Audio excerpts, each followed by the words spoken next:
So you got the top of that filled out? Okay. So typically I'll just go use this kind of as a bullet point thing, go down one by one on these, and I'll actually give you the right answer so that you aren't confused about the wrong answer. Okay. Some studies we had done in the past were if we give you all the information and you take the test, you'll miss 2 or 3 of them.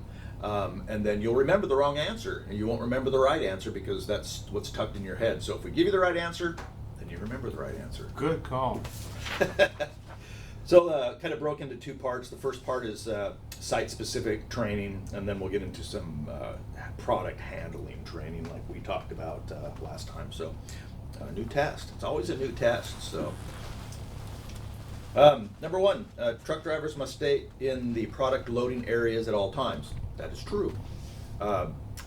So we'll have lots of hazards here on the plant site. I'm just going to talk about the ones in the 2 loading areas. I'll cover acid, sulfuric acid, and aluminum sulfate, just so the card is for both of those. Number 2, all personnel on the plant site must follow Oregon OSHA and Eco Services regulations. That is true also. Kind of get into that, of course, Oregon OSHA, but sometimes Eco Services has things that are a little more stringent. I'm sure your company has those kind of issues too.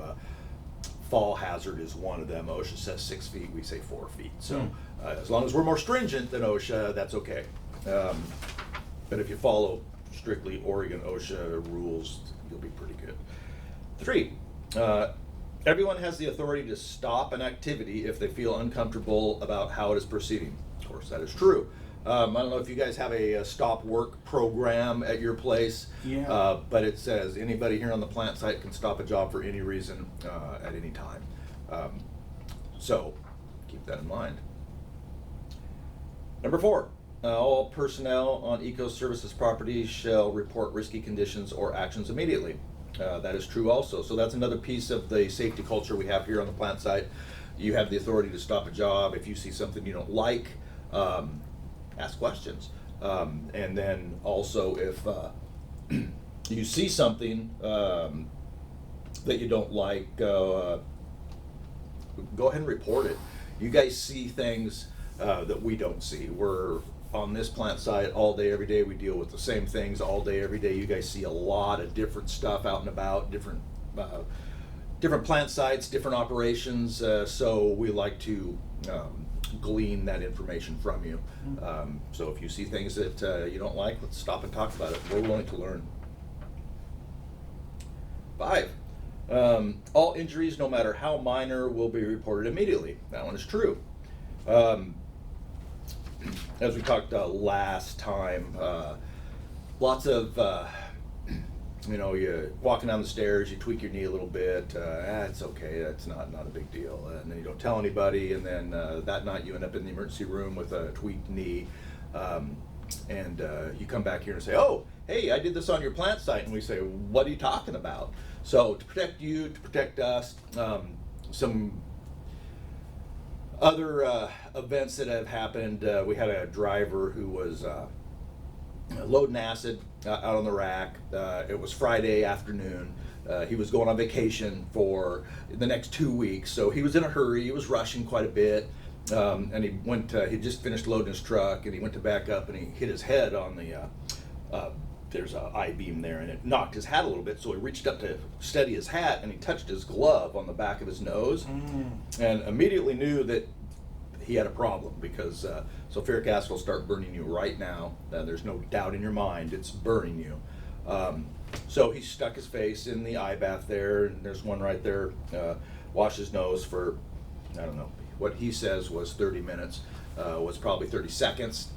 Stops hurting. He's still thinking about vacation. He's got plans. He feels okay. Jumps in his car. He takes off. And then he ends up in the emergency room that night because his face is on fire. And the emergency room doctors don't deal with sulfuric acid very much, not something they see a lot of, so they really don't know what to do. Where if he would have reported it, we could have took care of him right there, because we have a lot of experience with sulfuric acid. And he could have spent his vacation nicely. 2 weeks later, he walks into my office and his nose is all scabbed over. And I said, what happened to you? And then he had to tell me, oh, well, before I left, had a little problem. So protects him, protects us, protects everybody. So no matter how minor, let's hear about it. Number 6, all personnel must follow Eco-Services work permitting process. That is true. What does that mean? It means we have a permit here for everything. Things like, that you guys wouldn't do, but hot work, if there's a flame, if you're grinding, that's a permit. If you're breaking a line, if you're taking a hose off the back of your trailer, there's a permit for that. If you're painting a handrail, there's a permit for that. So just so you know, lots of permits, except for loading an acid truck. There's no permit for that. But what there is for that is a bunch of paperwork. He probably saw a pre-loading form inspection. He does a post-loading form inspection. Walks around and looks at the trailer, looks at everything. There's also a procedure, 20-some step procedure on how to load an acid truck or an alum truck. So we put them through that training every year. John's been doing it for 35 years, so he's probably got it engraved in his mind. But there is a permit or a procedure for everything we do around here. Number 7, everyone must shut down their activity and meet at the emergency staging area when the emergency alarm is sounded. That one is true. You're starting to see a pattern here. Everything's true. If you hear an alarm, it's the emergency alarm here. Right outside this window, there's a big sign. There's a light pole out there at the front gate that says emergency staging area. If you're at the acid rack, you will go over there. The loader will shut down everything, shut down the loading, and we'll walk over here. If you're on the alum side over here, you go that way. There's another big sign out over there by the front gate. We just kind of meet at the front gates. We don't know what the emergency is at that time, so we would just want to find out. You might be the emergency. We don't know. So if everybody here meets at the emergency staging areas, then we can figure out what's going on. Sometimes, and it seems like you're in your truck and you're driving out, so you don't even hear the alarm because you're driving out. So if somebody steps in front of you and says, hopefully they're not running in front of you, but says, hey, stop, that's what's going on. So it's the emergency alarm. If you hear an alarm, it is the emergency alarm. Okay. Number 8, tobacco and food consumption in designated areas only. That's true. In your truck, if you got a water bottle or something and you're drinking it, like that, it's got a cap on it, you're in your cab, we're okay with that. What we don't like, if you're eating a sandwich or something, somebody's probably going to say, hey, did you wash your hands before you ate that sandwich? Because you don't know what's on your hands. You're loading an acid truck and you got some, dirt, grime, grease, whatever, you're eating and now it's in your mouth. That's why we say no food or tobacco, because if you're smoking or you're putting a chew in or something like that, it's going right in your mouth, right into your body.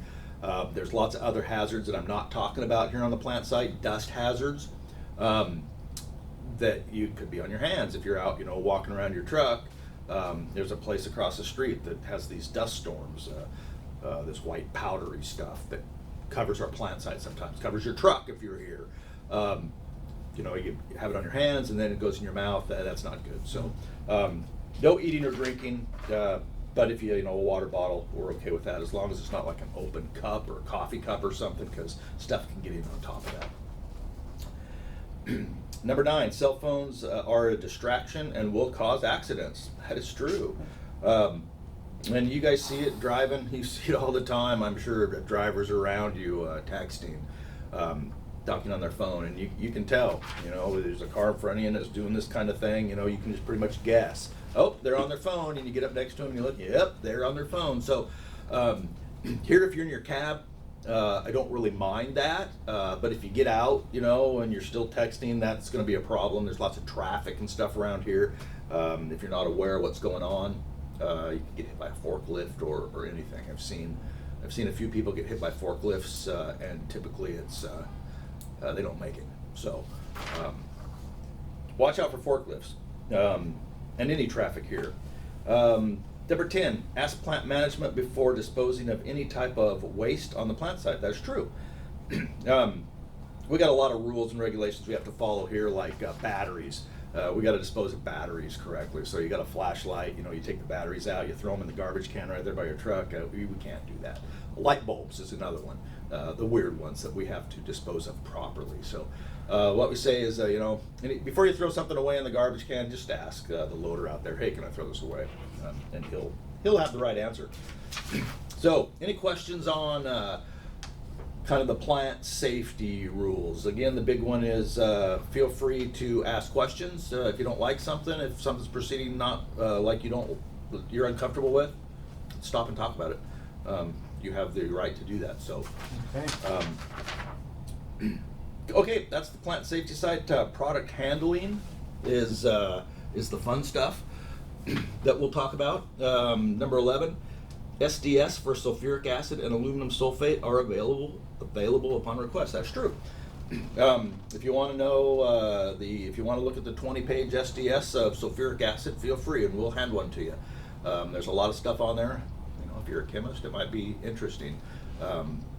If you're not, probably not so interesting. But they are available. Aluminum sulfate is also the other one we make here, and we load. You guys, I don't think, see it too much, but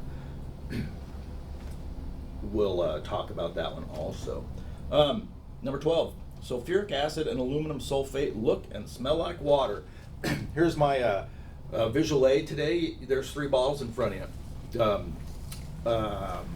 What are they? Well, first of all, they're not labeled, so shame on me, right?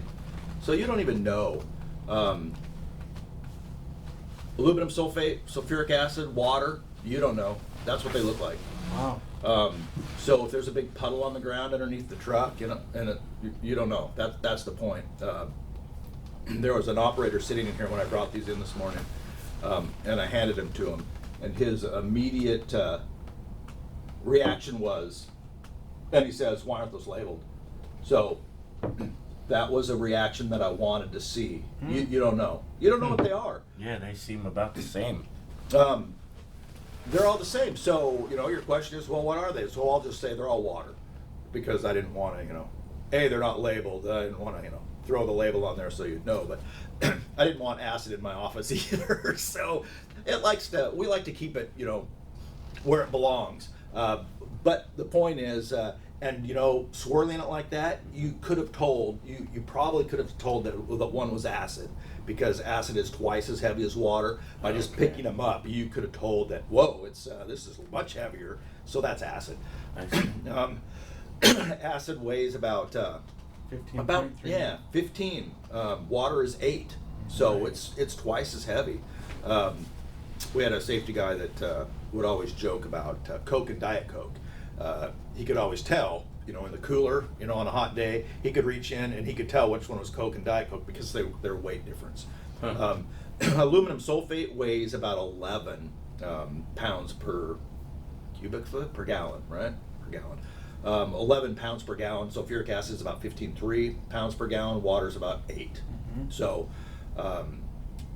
hence, as you're driving and you're hauling acid, if your truck is 5,000 gallons, you're not going to fit 5,000 gallons in there because it's just too heavy.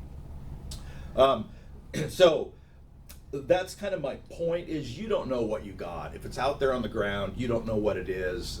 Treat it with respect. I've hit 3 people up today with these 3 bottles, operators here, and they all did the same thing. Like, whoa, get that away from me. And that's the reaction I want. Because they're in acid bottles, so they immediately think, Allen bottle we have a blue cap for, to try to tell it apart a little bit. But if I was to come across one of these in the plant, I wouldn't be happy because it's not labeled. So we like to label everything before we put stuff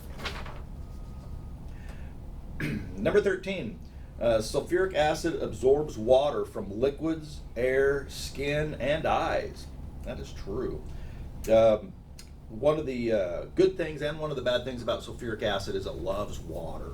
That's what they use it for in the petroleum industry. It's a catalyst. It absorbs water. So if you get it on your skin, we're 96% water. So you can just kind of think that through. What that's going to do at first, it starts taking all the water out of your skin, and then it starts absorbing, taking more water out of your skin, and that's what causes the burn. If it was in your eyes, Think about that for a second. Your eyes are all water, so it would dry your eyes out quick, and that wouldn't be good. So that's true. It absorbs water. It likes to absorb water. Aluminum sulfate, not so much. I don't talk too much about aluminum sulfate, but hazard class 8. So it's a corrosive. It has the same placarding as sulfuric acid. It looks like sulfuric acid. We have a lot of it here on the plant site, so we treat it the same. Is it the same? Not even close. You get it on your skin, it's kind of slimy. They use it in water treatment. It's a flocculant. You pour it in, and it makes the algae coagulate, and then you can filter it out. So if you've got a bunch of algae floating around in the water, you pour some alum in it, it all globs up, and then it won't go through a filter. So or they'd use it in lake projects also, where they pour it in there. Lake Oswego is a big one. They like it nice and clear, so they can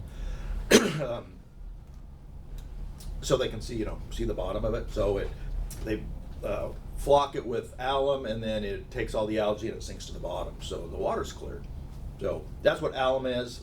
But again, you don't know what it is. So if you see a big puddle of it out here on the ground, is it water? Is it alum? Is it sulfuric acid? You don't know. Treat it the same. 14. Sulfuric acid reacts with metal to form sulfuric dioxide and hydrogen gas. That's true. When you open the dome on your truck and you get that rotten egg smell, that's not sulfuric acid. That's one of the misnomers is when I say it looks the same, it smells the same as water, and everybody goes, no, it doesn't. It smells bad.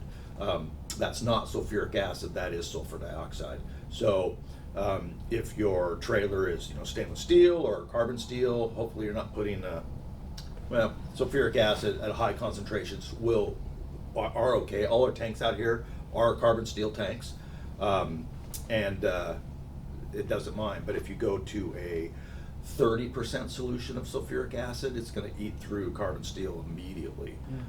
So the stronger acid is less destructive to metals than the weaker acid. So keep that one in mind. If you dilute acid, it's going to be a lot more corrosive. So the smell is just the reaction to the metal? So sulfur dioxide is the smell that you get, that rotten egg smell. So it reacts with the metal, it liberates this gas, sulfur dioxide, and that's what you smell. The other thing on here is hydrogen. It liberates hydrogen. So a line trailer wouldn't have that smell?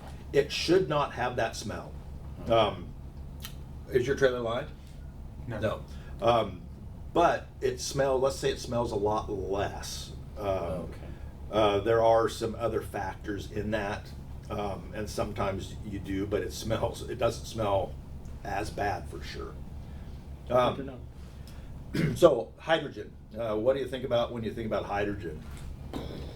Exactly. So if you keep your acid in a carbon steel tank or in a stainless steel tank and it reacts with that, it's giving off hydrogen. So over time, if you load your trailer and then you go offload it, you do that a bunch of times, probably not a lot of hydrogen being, but if you take our carbon steel tanks and you put acid in it, which always has acid in it, and it's reacting with that carbon steel and it's giving off hydrogen, then you could get a hydrogen buildup in that tank. Where all our tanks are vented, and they're vented at the high point of the tank, so that the gas is going to go to the high point. So if it's a domed type roof, the vent's going to be right on top. If you had like this and your vent was down here, then this peak may have hydrogen in it. Don't have any pictures. I should get some pictures on the wall of blown up tanks where people weld on tanks, sulfuric acid tanks, and they blow up. When we do maintenance on tanks here, it's vented, the vent's there, but then we fill them with water, completely with water, and then we neutralize them with soda ash. There's a question on here about that too. Probably requirements of the hot work permit. Yes. So when we say sulfuric acid is a pretty nice chemical, it doesn't burn. You can put a fire out with it. So everybody thinks, I can just weld on a tank. Well, it's that hydrogen gas that's liberated that that can cause you problems. So just keep that in mind. Sulfuric acid is, well, say harmless, pretty nice chemical, but sometimes there's some bad actors that go along with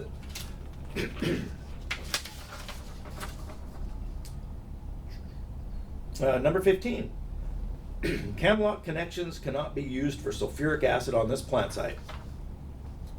That's true. Pattern still moving okay? Yeah. True. What do you use on your hose? What kind of hoses do you use? Cam locks. Right on. We went through this, it was about 8 years ago when we took cam locks out of service for sulfuric acid, just because they're super unforgiving. If the hose is pressurized and you pop an ear on one of them, you're done. We've seen it. One of the examples, I might have told you about that. We used to go down to a mill in Springfield, and we, two guys, and they delivered alum and they delivered acid, sulfuric acid, aluminum sulfate. And they were, buddies. They went down there every single day, same run. So they drove down together. They drove back together. They had lunch and stuff. So they're down there offloading at the mill. One's offloading sulfuric acid, one's offloading aluminum sulfate, and as you probably well know, you get into these mills and there's a manifold, and you have all these connection points, and they're all different. And these happen to be right next to each other, sulfuric acid, aluminum sulfate.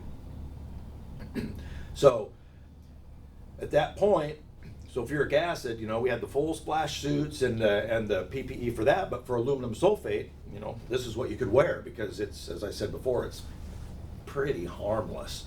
At that point, it wasn't even placarded. So things have changed on that. So they're talking, they're offloading, they're talking, and the aluminum sulfate guy, his tank goes empty. So he goes up and he, at this point we're using cam locks, and he pops the ears on his hose to disconnect, and he pops the ears on the sulfuric acid hose, which is right next to it. And it's over. I mean, it's fully pressurized, it's still flowing, he's doused with sulfuric acid in this type of gear. So we made some changes shortly after that. One of them was we changed the connections on sulfuric acid to a 4-bolt flange, so that you got to take a wrench to get it apart. You loosen the bolt away from you and down, so that if it's pressurized, the spray goes down, and at that point, it's pressurized, quick turn of the wrench and it's sealed back up. Unlike a cam lock, which you're not going to get the ear back on there after you've popped it. I've seen some pretty weird things. So if you're using like a diaphragm pump, it's like a big check valve. So if you don't have a way to depressurize the discharge hose on how do you do that with a cam lock? I've seen people with like a 20-foot stick standing way back trying to pop the ear off the cam lock because... Like the flatbed, right? Yeah. So, cam locks are scary. You've probably seen the signs out there around there. We got signs, they're just scary. We do use cam locks for aluminum sulfate. One reason is, and we're discussing that right now as we speak, the higher ups are saying, do we really want to do that? Because again, it's a pressurized hose, and they're super unforgiving. We went through probably about 2 years trying to get our customers at the mill sites to switch over their connection points. So we felt pretty strongly about that. Again, cam locks are an industry standard, so we still see them all the time. But when we do bring like common carriers in to go to some of our customers, they have to have the right hoses. That's one thing that we got to look at. Do they have the right connections? Because we don't want them to start stacking adapters in line, because then they got adapter, and then just more leak points. So. And how long is a hose usually in service? So, how about yours? I don't know. I don't think there is a time limit. So we have a hose policy here, and it works like this. So anytime you use a hose, and you should do the same thing, you should inspect it. Before you hook it up, inspect it. So is the ferrule on the connection point from the cam lock on yours to the hose, what's that look like? Is it damaged? Does it have dings on it? Is it loose? Is it On the cam lock itself, is it out of round? Are you using shims in your cam lock to keep it tight? That would never happen, would it? No, and never two shims. Two shims. So another reason cam locks are so wonderful. And so they do that every single time they use a hose. They visually inspect the whole thing. The ears, are they damaged? Am I using shims? Do I need to use shims? Are they locking? We have locking cam locks. Or do they have, put a strap around it? Do you have straps? What's the strap look like? And then the hose itself, the body of the hose, has it been ran over by a forklift? Is there any kinks? Is there any bends in the hose?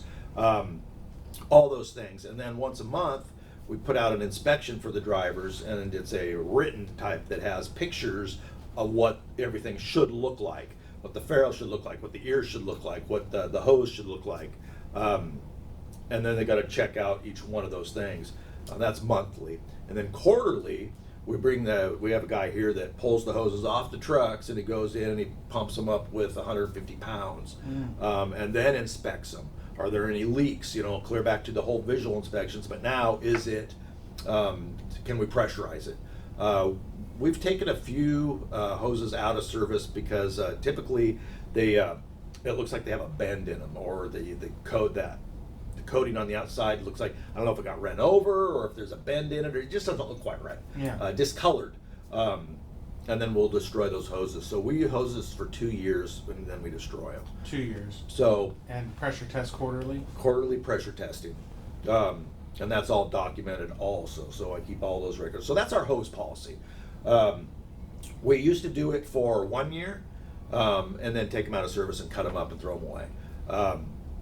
And the hose manufacturer kind of talked us into saying, hey, you're pressure testing these every quarter. You've got this visual inspection, every month, documented. We're not going to guarantee our hoses for 5 years, but maybe 2 years is a better day. So we're using 2 years now, and we still haven't seen after 2 years. They still look like brand new hoses. So we're pretty comfortable with 2 years. So we mark them with a colored strap. We write on the hoses the date it goes into service, and then the quarterly inspection gets a different colored strap every quarter, so you know when it was inspected last. Okay. I don't know if there was a question on hoses here, but maybe there is. So that's the cam lock. We started with cam lock. We don't use cam locks here on the plant side. 16, goggles and face shield are not adequate splash protection. That's true. What do you use for splash protection for your face? Face shield. Oh, And look goggles. at that. Goggles Yeah. and face shield. So, in the 40 years I've been in this, I've seen some splashes of sulfuric acid. I've seen splashes of other things, mostly hot stuff. A previous place I worked, everything froze at 200 degrees. So you knew it was to get it to flow. It was 300 degrees. Wow. But nasty things like phenol. If you guys have ever played with phenol, it's that medicine-y smell that you get in hospitals. They use it in wood products, plywood. The glue that they use for plywood is a phenolic resin. But it's a poison. It poisons you first. At first it burns you because it melts at 149 degrees, and then it poisons you. So, and then you die. But it's so hot that the last place I worked, goggles, face shield. That's what you used. But when something goes to splash, what do? You do this. You look away, and then do you have face shield protection? No. All the burns, many burns I've seen is the ears, the side of the face, and the back of the neck, because of that. So splash protection, goggles, face shield, not good. Luckily, this is what we use. So it's a full hooded thing. So anytime we're disconnecting a hose from a truck with sulfuric acid, they're putting this thing on. It's got a fan in it and a hose. The fan on your back, and then a hose runs up there, and that keeps the face clear of fog and stuff. because it's when you put something like this on, it's definitely a visual distraction. So if you're up on top of your truck and you got one of these on, that's probably not a great place to be with one of these. So we try to keep the face clear, and then there's no way it's going to get the side of your head, the back. Is it cumbersome? Yeah, most definitely. Do our drivers hate putting these things on? They get used to it. We've been doing it for quite a while now, and we don't get the splashes anymore, the burns anymore. Again, not really an industry standard, but any line breaks. I mean, it's anytime we're breaking a line, which is a hose to your truck, or And a it's hose. pressurized, so if that pressure, Potentially, it can yeah. go up. Yep. Yeah. So again, that's what we use now. Loading a truck, our loader, you're not going to see him wearing that because what we're saying is we don't see a large splash hazard there. I guess if you stuck your head down in the dome when the stuff is coming in there, that might be a splash hazard. But we step back when that acid's flowing, and kind of peer in there to see where you're at gauge-wise. But we're saying that's not a splash hazard, but certainly when you're disconnecting a hose of any kind, there is a splash hazard there. So that's what we use. Goggles, face shield, not adequate in our opinions. I do know that that's the industry standard. Right. So again, it's kind of our plant site rules. So there could be an occasion, say we load your truck, and I don't know, thinking outside the box here, you reject the load. You're saying, oh, hey, there's black specks in this acid. We can't do that. We may have you pull around and offload it to an off-spec tank. In that case, we're not going to let you disconnect that hose. We're going to put our guy out there in this kind of protection to disconnect your hose. So anything here on the plant site, those are our rules here. We're also not going to let you use your cam lock on that particular thing. So just be aware of that. 17. Adding water to sulfuric acid may be violent and get very hot. True. That is true. The thing, if you ever took chemistry, it's do as you oughta, add acid to water. So if you add acid to water, it's going to get hot, but it's a lot less violent than if you're adding water to acid. So if you got a spill, let's say, and what are you going to do with the spill? Well, you're going to wash it down, right? It's typically what we're taught. If it's contained, if there's gallons of acid in a containment or something, and you're spraying it with water, it's going to start splashing and boiling, and it's going to be violent. So just be aware. Here, one example. Many years ago, before my time here, we were at a mill site, and they hooked up an air hose to pressure off the tank, and it has Chicago fitting on, and typically we use Chicago fittings, kind of means air here. So that's what we were used to. Well, this particular plant site had Chicago fittings on water hoses. So he stuck the water hose on, he turned it was air, pressured up the trailer by dumping a bunch of water in there, and dumped a lot of water in there, and then figured out something was going awry. That the story is they pulled that tanker up on the hill, and the fire department sprayed water on it for 12 hours or something crazy like that, just trying to keep it cool, that load. And so I told Rick before he left, I said, Rick lives out in the center up on top of the hill at about 1,000 feet. So you know what it was like there. Right. He gets out and he goes, I said, check it out. If you can't make it, then don't come in. Right. Don't come in. Well, that's luckily, unluckily, we have some people with some work ethic here that, well, I'll make it for Brentag, I'll make it for them. And then he gets here and you guys don't show up. So typically we shut down for any ice or snow. And in that particular case, most of our customers were shut down too. So Right. That was kind of, our point is like, yeah, we could go pick up the sulfuric, but that doesn't mean the place we're delivering it's open, so. yes. So again, it's not worth it. It's not worth it bringing people in. One of the things as I'm sitting on my high horse here on the camera. So, if you're sick, don't come to work. I don't, we have paid time off. And here in Oregon, I mean, it's a law. You have paid time off. Why would you come in here and expose me to your sickness? Don't come in. If it's snowy out and you don't feel comfortable coming in, don't come in. We'll make it for a day. So, yes, don't put the people on the road. Don't do that. So we are at 21. 21. To handle sulfuric acid or alum, you will need a splash suit, acid-resistant gloves, acid-resistant boots, goggles, and a face shield. True.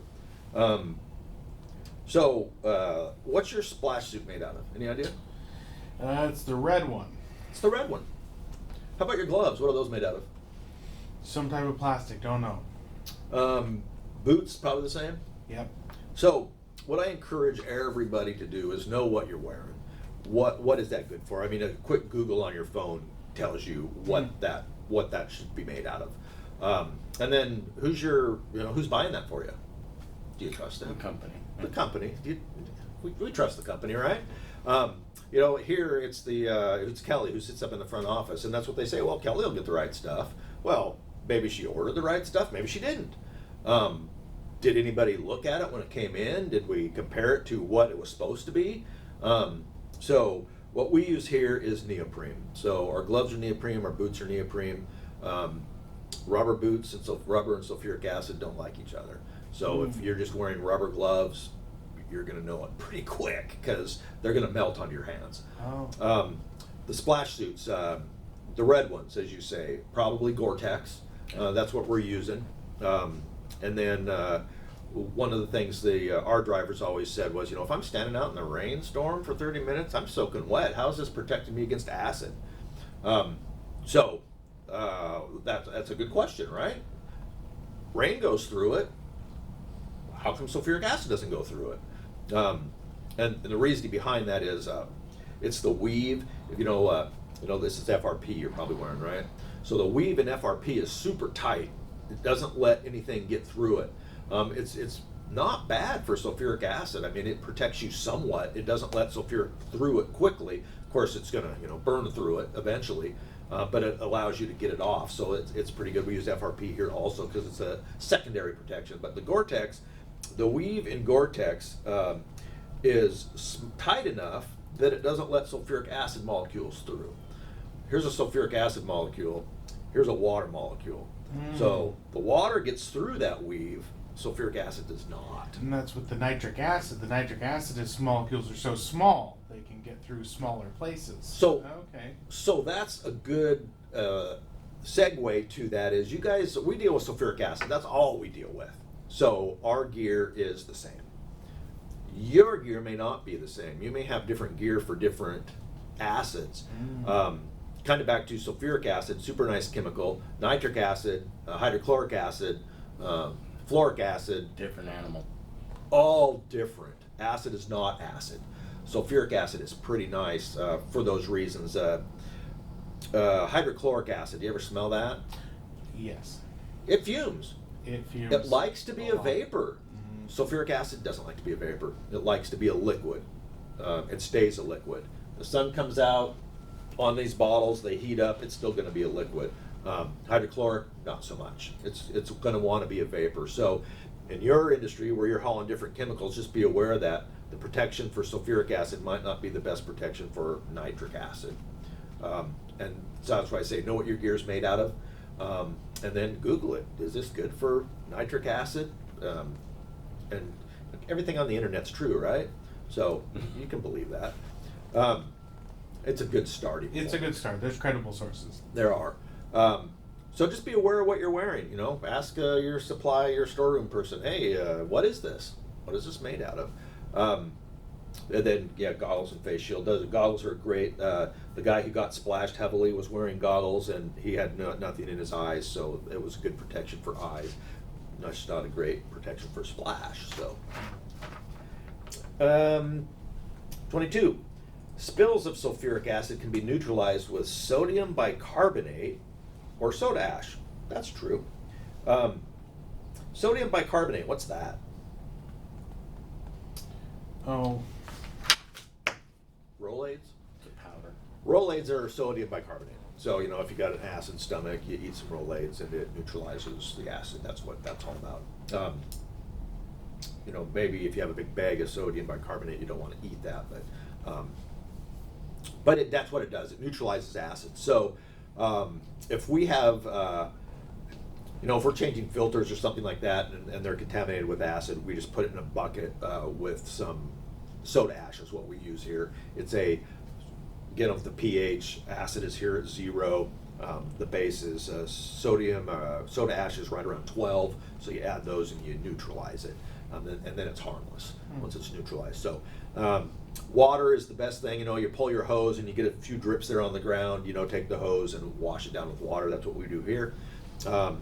That neutralizes it, but again, it's 1,000,000 to 1. So if you're standing underneath the acid rack out there and there's a bunch of water in there, I wouldn't, you know, wade around in it, because I'm guessing the pH is probably pretty low, because we don't, you know, neutralize that area. But spills that way, you want to block those off. You want to dam those up with, like, I don't know, kitty litter or pigs work sometimes. Again, different pigs for different chemicals. So you might have one for petroleum stuff. That works great for oils and stuff, not so good for sulfuric acid. Kitty litter was what we use. We kind of, if the spill is moving, you want to try to contain it. Defensively, I don't know what your training program is for emergency response, but OSHA has a lot to say about that. You actively attacking a spill, you may not be trained for that. I know we are not. So we can be defensive. We can set up blockages so that it doesn't try to get away. But as far as attacking it, we're not trained to do that. That takes a lot more training, so just be aware of that. But yeah, if you could put kitty litter around to contain it, and then, you know, soda ash is great. Certainly I don't have any HMSI stickers on there, but the diamonds on tanks that you see usually have a W with a line through it for sulfuric acid. That means don't spray me with water, because as we talked before, water acid violently react. 23, sulfuric acid and aluminum sulfate are strictly regulated by the Department of Transportation. That's true. That gets us into the Department of Transportation. You guys probably have training, DOT training. The ones that I find most people remember is, you know, placards, packaging, labels. Did you have training on how to label your tank truck? That's the DOT training. So on your little card I'll give you and ask when your last DOT training was. I usually just put it at this date next year, because you have to have it every 3 years. Most people do it every year. I know we do it every year here. That way we're always up to date. But that and some of that is, you know, loading, unloading, loading training, unloading trailing, placarding training. You know, how much acid can you haul before you put a placard on it? If you remember some of that training. 119 gallons, I think, is the right answer for that. Yep.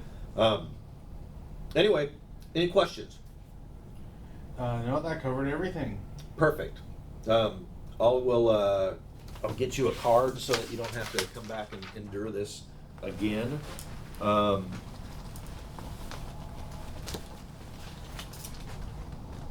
Spell your last name? WAFFORD. Okay.